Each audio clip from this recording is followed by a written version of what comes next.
Bienvenidos a este curso en línea Urgencias Médicas 2. Soy el Dr. Javier Santiago y para este módulo 6 veremos el abordaje del paciente con derrame pleural. Los objetivos para este módulo 6 son conocer el correcto abordaje del paciente con derrame pleural, determinar la etiología condicionante, establecer los estudios diagnósticos útiles en el servicio de urgencias y finalmente iniciar con una terapéutica adecuada en base a la clínica del paciente.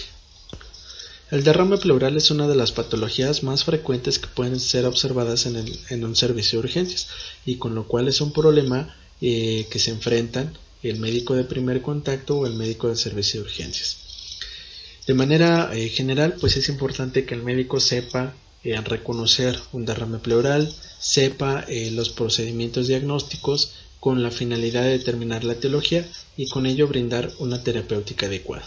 Sabemos que por definición el derrame pleural se considera como la acumulación normal de líquido en el espacio pleural, que es el espacio que se origina entre el pulmón y la pared torácica y que puede ser derivada de procesos neoplásicos o procesos infecciosos. Se considera normal cuando es menor a 15 mililitros, cuando es más de 15 mililitros ya es cuando empezamos a tener problemas y se puede considerar como ese derrame pleural significativo. La función pulmonar de la pleura es permitir la expansión pulmonar y facilitar su movimiento con fricción mínima, con lo cual el parénquima ajusta su tamaño durante el ciclo respiratorio. En condiciones normales, el espacio pleural contiene una pequeña cantidad de líquido, que fue lo que se mencionó anteriormente, de 0.16 a 0.36 mililitros por kilo de peso, que equivale más o menos a 15 mililitros por hemitórax. La producción y el drenaje de este líquido pleural va a depender de la interacción de los vasos sistémicos y a la par de los vasos linfáticos, y de manera muy general pues va a contener de 1 a 2 gramos por decilitro de proteínas. Una vez que se establezca este derrame pleural y dentro de las determinaciones diagnósticas que se tienen que realizar, es importante valorar la cantidad de proteínas que existan en esa muestra de derrame pleural, porque de ello va a depender la posible etiología y con ello también el tratamiento que se le debe de iniciar a ese paciente. Como tal, las causas que generan la aparición de un derrame pleural pueden ir desde el incremento o el aumento de la presión hidrostática a nivel de los capilares de la circulación pulmonar, como ocurre tal vez en la insuficiencia cardíaca.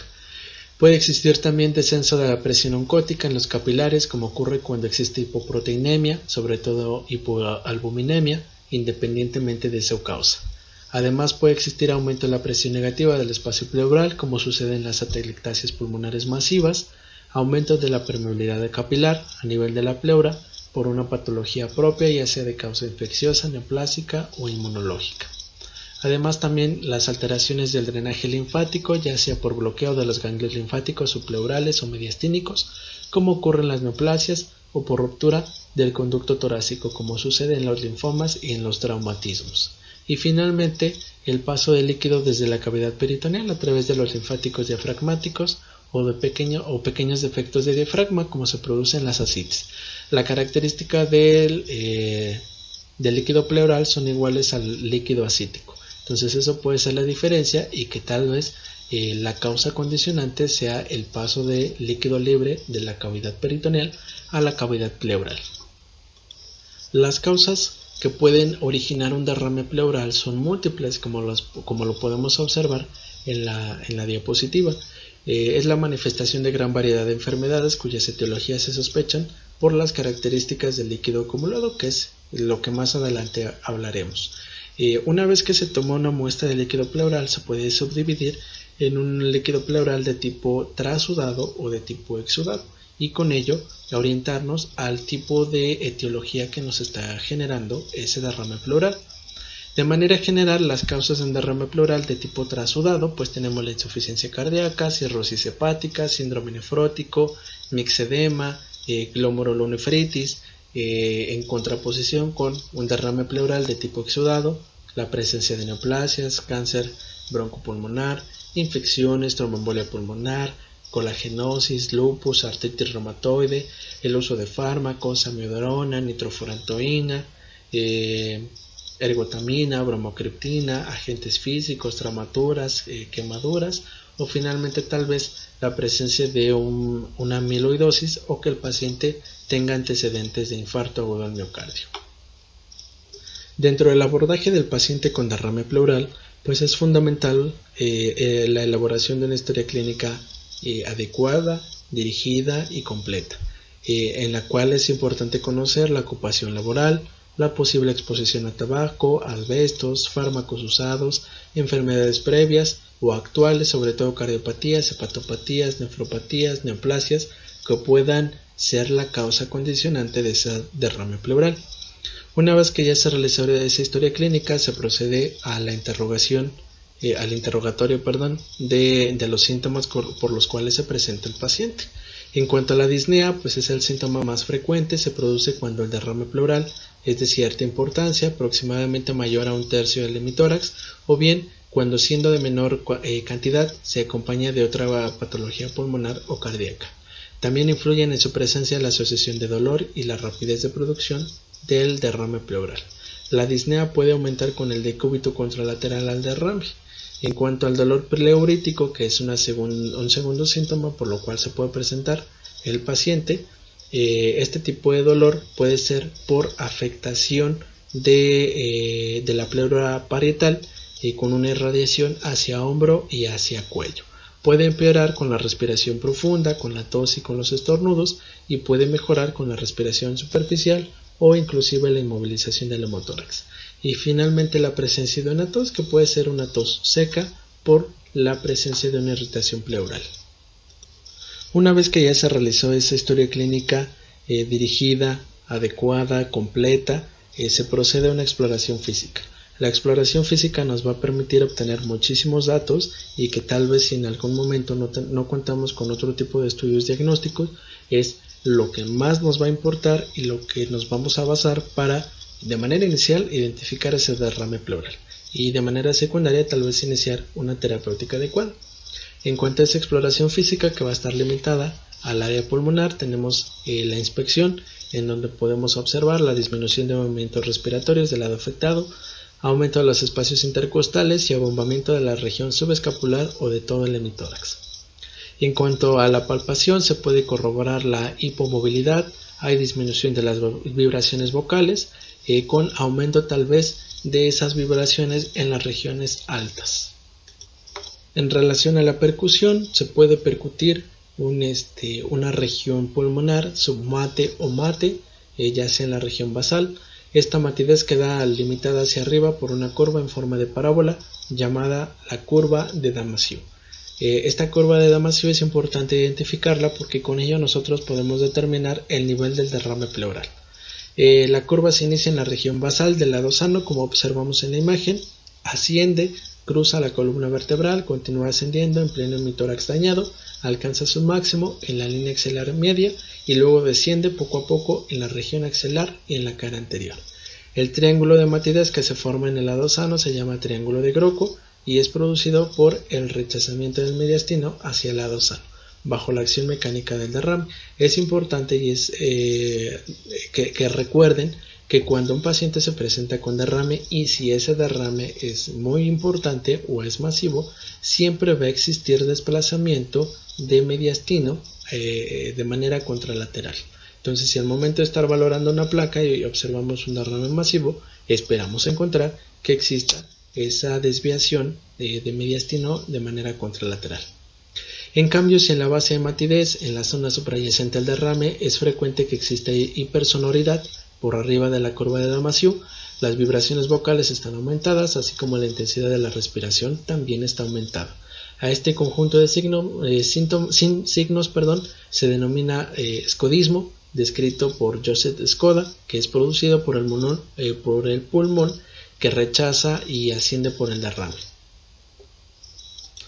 Y finalmente lo que va a complementar la inspección, la palpación y la percusión, pues es la auscultación, en la cual vamos a tener la ausencia de ruidos respiratorios, la ausencia del murmullo vesicular va a estar abolido, generalmente en la región basal.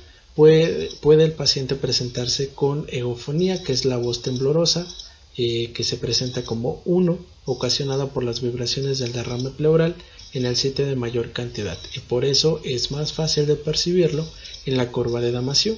También puede presentarse bacteriloquia áfona, que se denomina signo de Basile. Además, existen otro tipo de signos que nosotros podemos estar revisando en el paciente, con el cual también se puede corroborar la presencia de un derrame pleural. Podemos tener el signo de la moneda de Pitres, el signo de nivel de Pitres o inclusive el signo de la plomada de Pitres. El derrame pleural comienza a ser visible en la radiografía posterior anterior cuando la cantidad de líquido pleural es mayor a 100 mililitros. Cuando este líquido pleural está libre, adopta una forma típica, que es una forma de menisco o una forma de silueta.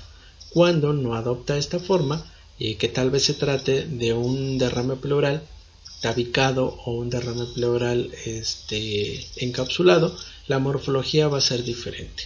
Entonces, en la imagen de la izquierda vemos un derrame pleural derecho de gran tamaño. Se observa el signo de ese menisco, que lo podemos nosotros observar como la línea blanca continua que asciende por la pared del tórax, presentando un borde cóncavo. En la imagen de la derecha vemos una radiografía de tórax en la cual se aprecia la presencia de un derrame pleural izquierdo libre con obliteración del seno costofrénico izquierdo, sombra homogénea y contorno superior cóncavo. En ocasiones también, y suele pasar, que ese derrame pleural se puede confundir con una condensación neumónica. La diferencia entre uno y otro radica en la presencia de un broncograma aéreo. Un paciente con neumonía se va a visualizar esa trama broncopulmonar, mientras que en un derrame pleural no se va a observar.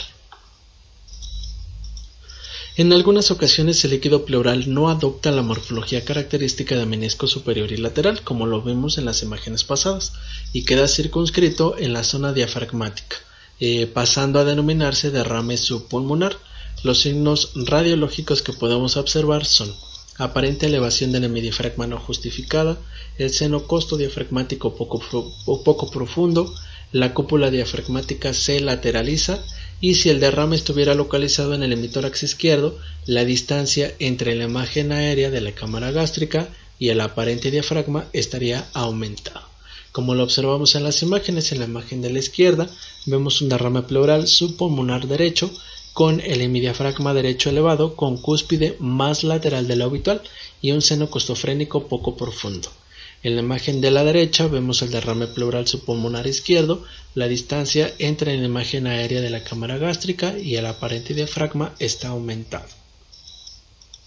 Como ya lo habíamos mencionado anteriormente, a medida que el líquido pleural se incrementa, se produce un colapso progresivo del parénquima pulmonar subyacente, que puede llegar a ser total y opacificar completamente el hemitórax. Con lo cual, una vez que estamos ante un paciente con un derrame pleural masivo, pues vamos a tener el desplazamiento del mediastino hacia el lado contralateral y el descenso de la cúpula del diafragma y ensanchamiento de los espacios intercostales, como es que lo observamos en la imagen central. Cuando un paciente se encuentra en supino, el líquido se distribuye en la porción posterior del tórax, que es lo más declive en el paciente. Esto nos va a implicar una dificultad al momento de estar valorando a ese paciente con posible derrame pleural, y en el cual evidentemente no vamos a observar el signo del menisco, que es un signo clásico en ese paciente con derrame pleural cuando la placa se toma de pie. Existen signos que nos pueden identificar y nos pueden apoyar cuando se toma la placa en decúbito supino. Dentro de los signos radiológicos que podemos encontrar son el aumento difuso de la densidad del hemitórax, cuyo a través se puede ver las estructuras vasculares que no están borradas, pérdida del límite neto habitual del hemidiafragma ipsilateral, la ocupación del ápex pulmonar por un casquete apical, el pinzamiento del ángulo costofrénico y el ensanchamiento de la cisura menor. En la imagen de la izquierda vemos el engrosamiento pleural bilateral a nivel apical, que puede ser sugerente de un derrame pleural libre, pero que el paciente se le ha tomado la placa en decúbito supino. Y en la imagen de la derecha, un derrame pleural en decúbito supino, donde existe aumento de la densidad difusa del hemitórax izquierdo sin borramiento de las estructuras vasculares. Las lesiones inflamatorias pueden producir adherencias en zonas de las cisuras o entre la pleura parietal y la visceral e incidir en el libre movimiento del líquido pleural y formar esos derrames pleurales encapsulados, que no se modifican tras la realización de una proyección en decúbito lateral al no permitir la movilidad del líquido pleural. Es frecuente que bajo estas circunstancias se observe una colección de líquido a nivel de la cisura menor, que es lo más común, que se asemeja a una lesión tumoral redondeada, que es un tumor fantasma, que normalmente desaparece con la administración de diuréticos. Este hecho también lo podemos encontrar en la porción inferior de las cisuras mayores. Entonces, cuando estamos ante un paciente con posible derrame pleural, pero que ese derrame pleural está encapsulado, es importante y es necesario indicar una placa lateral para diferenciar y con ello determinar si es efectivamente un derrame pleural o, en el caso de la placa que vemos en las imágenes, que tal vez se trate de una lesión neoplásica. Una vez que ya se tomaron las placas seriadas, una radiografía póster anterior y lateral, que es importante que el médico de primer contacto sepa identificarlos, porque en la gran mayoría de los servicios es con lo único que se cuenta. Si tenemos acceso a otro tipo de estudios de gabinete, bueno, pues se pueden realizar, pero de manera inicial lo que nos va a identificar, más allá de una buena y una correcta exploración física, es la toma de una radiografía póster anterior. Dentro de los estudios de gabinete que se pueden emplear, pues es la ultrasonografía, que nos va a permitir identificar o determinar la existencia de derrames pequeños o tabicados, y a la par también nos puede permitir cuando se hace punción de ese derrame pleural, que va a ser dirigido por ultrasonografía. La tomografía axial computarizada permite la valoración del mediastino, del parénquima pulmonar, la detección de masas pleurales y es utilizada como guía para la realización de punciones o biopsias. Otro tipo de estudios o exploraciones que se pueden tomar: la saturación arterial de oxígeno mediante oximetría de pulso, biometría hemática con recuento leucocitario, en la cual nos puede orientar a un origen infeccioso y ese como causa condicionante del derrame pleural. Y finalmente una química sanguínea completa para valorar un estado general del paciente. Otro tipo de estudios que se pueden tomar más allá de una radiografía póster anterior, lateral, ultrasonido o tomografía es el uso de una toracocentesis. Este procedimiento está indicado ante un derrame pleural unilateral significativo mayor a 10 mililitros en la radiografía simple en decúbito lateral de causa no conocida, y que con esto nos va a permitir determinar o generar un estudio citoquímico, un estudio citológico, y con ello determinar la causa condicionante del derrame pleural. Está indicado en las primeras 48 horas de no mejoría una vez iniciado una terapéutica adecuada en ese paciente. En ocasiones puede ser guiada por ultrasonografía, y la indicación cuando se realiza este tipo de procedimiento con apoyo de un ultrasonógrafo es cuando existe una dificultad para el drenaje o por la presencia de una cantidad escasa de líquido pleural. Las contraindicaciones relativas pues es la alteración severa de la coagulación y la trombocitopenia menor a 50.000 plaquetas, y las complicaciones más frecuentes son la reacción vagal y el neumotórax. Una vez que ya se extrajo aproximadamente una muestra de 20 a 30 mililitros, con lo cual se debe de realizar citológico, citoquímico y cultivo. Dentro de los estudios que se tienen que tomar pues es determinar el color, la apariencia, el olor, determinar deshidrogenasa láctica, como veremos más adelante, albúmina, proteínas, glucosa, amilasa, colesterol, triglicéridos, y finalmente mandar a cultivar esa muestra para determinar si la causa condicionante es un proceso infeccioso. Ya una vez tomada esa toracocentesis y obtener esa muestra de líquido pleural y mandarla al laboratorio y determinar un citológico y un citoquímico, nos va a permitir establecer la causa por la cual se presenta ese derrame pleural. Esa causa nosotros la podemos subdividir o la podemos clasificar dependiendo de las características del líquido pleural. Como se mencionó anteriormente, las características pueden ser de trasudado o de exudado. Se habla de un trasudado por acumulación de líquido en el espacio pleural, que se produce cuando las superficies pleurales no están afectadas por procesos patológicos. La causa más frecuente es el aumento de las presiones de las cavidades cardíacas izquierdas, es decir, una insuficiencia cardíaca. En la imagen vemos los parámetros que podemos nosotros reconocer en ese trasudado y que se engloban dentro de los famosos criterios de Light. Las proteínas menos de 3 gramos sobre decilitro, la relación de proteínas en líquido pleural en relación con las séricas menor a 0.5, glucosa igual a la sérica, deshidrogenasa láctica menor a 200, la relación de deshidrogenasa láctica pleural y sérica menos de 0.6, el pH mayor a 7.3 y los leucocitos menos de 1000. Cuando estamos hablando de un líquido pleural de tipo exudado, que se debe a la acumulación de líquido rico en proteínas, resultado del compromiso pleural, que produce alteraciones en la permeabilidad capilar y obstrucción del drenaje linfático. Generalmente, las dos primeras causas por las cuales se presenta un derrame pleural de tipo exudado son procesos infecciosos o procesos oncológicos. Volvemos a la imagen, vemos las características de ese exudado del líquido pleural. Las proteínas tienen que ser mayor a 3 gramos sobre decilitro, la relación de proteínas de líquido pleural y séricas mayor a 0.5, glucosa menos de 60, deshidrogenasa láctica mayor a 200, la relación de deshidrogenasa láctica de a nivel sérico y a nivel pleural mayor a 0.6, el pH menor a 7.3 y los leucocitos que nos van a dar el diagnóstico si es que estamos ante un proceso infeccioso tienen que ser mayor a 1000. Y como tal, la determinación de ese citológico y citoquímico del líquido pleural y en base a los criterios de Light, en la cual podemos subdividirlo en exudado o en trasudado, nos va a permitir identificar la causa condicionante. Como ya lo vimos en las diapositivas pasadas, cuando se trata de un trasudado, pues tenemos la presencia de una insuficiencia cardíaca, insuficiencia renal, cirrosis hepática, pericarditis, diálisis peritoneal, síndrome nefrótico o inclusive posparto. Y en cuanto a los exudados, puede ser de tipo infeccioso, neumonías, empiema, un derrame paraneumónico, que es el derrame pleural producido por una neumonía. Del tipo neoplásico, cáncer de pulmón, del tipo inflamatorio, artritis reumatoide, lupus eritematoso sistémico o inclusive la presencia de patologías de abdomen que nos van a generar un derrame pleural de tipo exudado. Otro tipo de estudios que se pueden tomar, que son derivadas de esa toracocentesis, pues es mandar a cultivar la muestra de líquido pleural.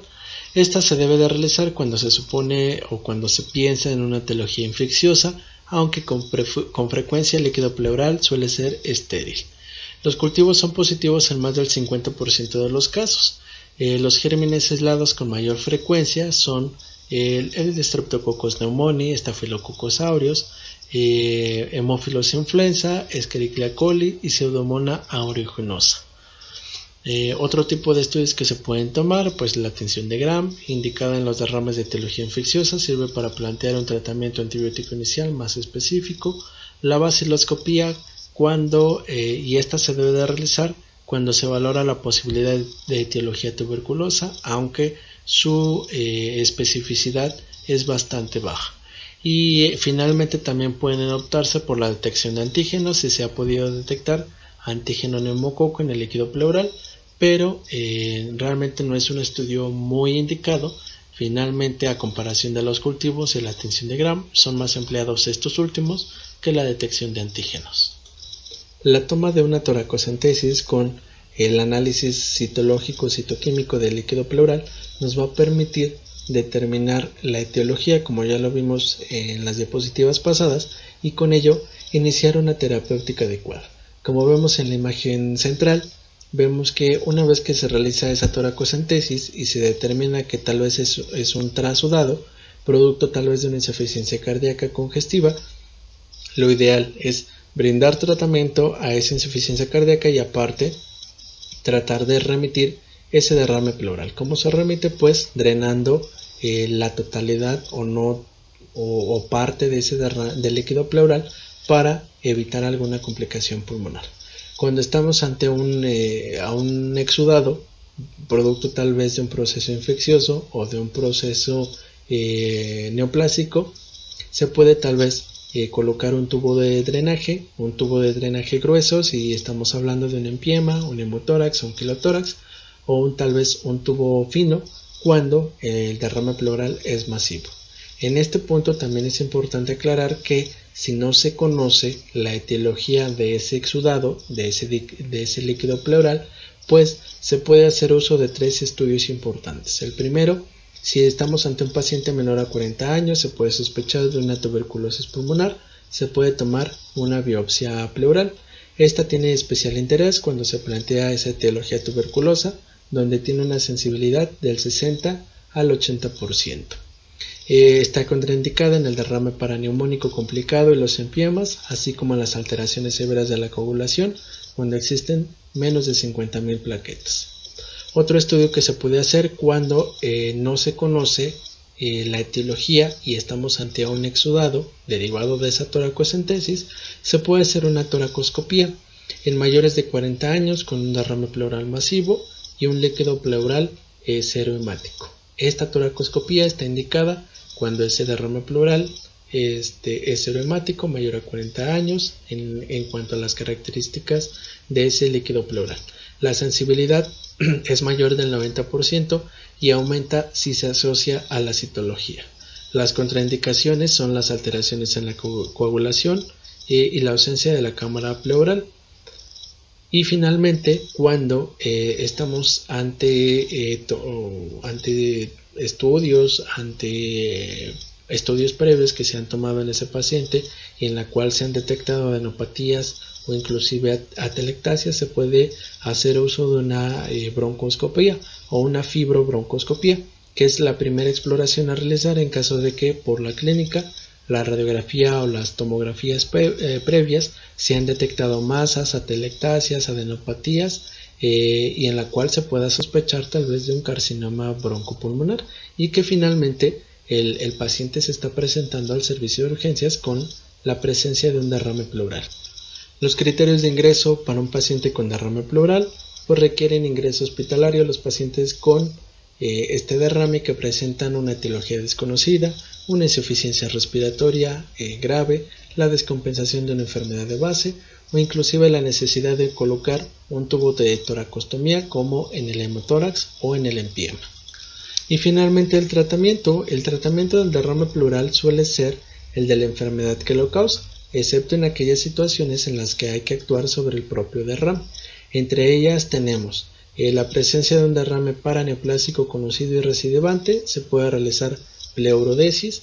Cuando estamos ante un derrame pleural asociado a una insuficiencia cardíaca, se puede realizar toracocentesis evacuadora sin extraer más de 1000 a 1500 mililitros por la posibilidad de desarrollar un edema pulmonar post-evacuación. Si estamos ante un derrame paraneumónico o empiema, se inicia tratamiento antibiótico empírico, como ya lo mencionamos anteriormente. Si se trata de un empiema, el pH del líquido es inferior a 7, la glucosa es inferior a 40, o los cultivos son positivos y se puede colocar un tubo de toracostomía. El drenaje debe practicarse lo antes posible debido a que puede existir loculación del empiema y eso puede generar mayor complicación del paciente o inclusive contraindicar la colocación de ese tubo de toracostomía. En el hemotórax, si estamos ante un paciente con hemotórax, el tratamiento se basa en colocar un tubo de toracostomía si el derrame pleural es superior a 300 mililitros. Y finalmente, en el paciente con quilotórax y a la par con ese derrame pleural, se evacúa el líquido mediante el tubo de drenaje pleural y después se instaura una dieta en la que las grasas estén formadas por triglicéridos de cadenas medias para disminuir su absorción.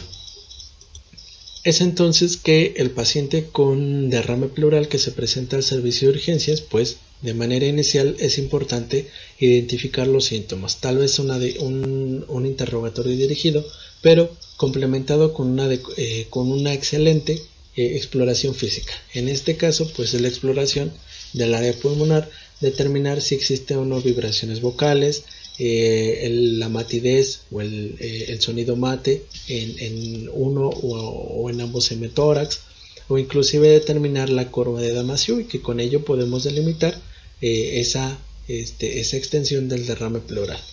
Posterior a eso se tienen que tomar placas, radiografía de tórax, postero anterior o lateral, puede ser una postero anterior si es un derrame pleural libre, o en el caso si fuera un tabicado, pues es importante tomar u optar por una radiografía lateral. Cuando tenemos al paciente hospitalizado que no puede ponerse de pie y se le toma esa placa en decúbito, bueno, pues hay ciertos signos radiológicos que debemos de conocerlo para identificar si hay o no ese derrame pleural. Posterior a esto, la primera medida que se tiene que tomar pues es la realización de esa toracocentesis, en la cual nos va a permitir determinar si ese líquido pleural es de tipo exudado o de tipo trasudado, dependiendo de los criterios de Light, y con ello determinar la causa condicionante. Y en base a eso, iniciar un tratamiento. El tratamiento, pues, como ya lo mencionamos, puede ser desde la evacuación no la totalidad de este líquido pleural, tal vez la instalación de antibiótico empírico, el uso de una toracostomía o uso de un tubo de drenaje pleural. Todo va a depender de la causa condicionante. Bien, entonces con esto llegamos al final de este módulo 6, que es el abordaje del paciente con derrame pleural.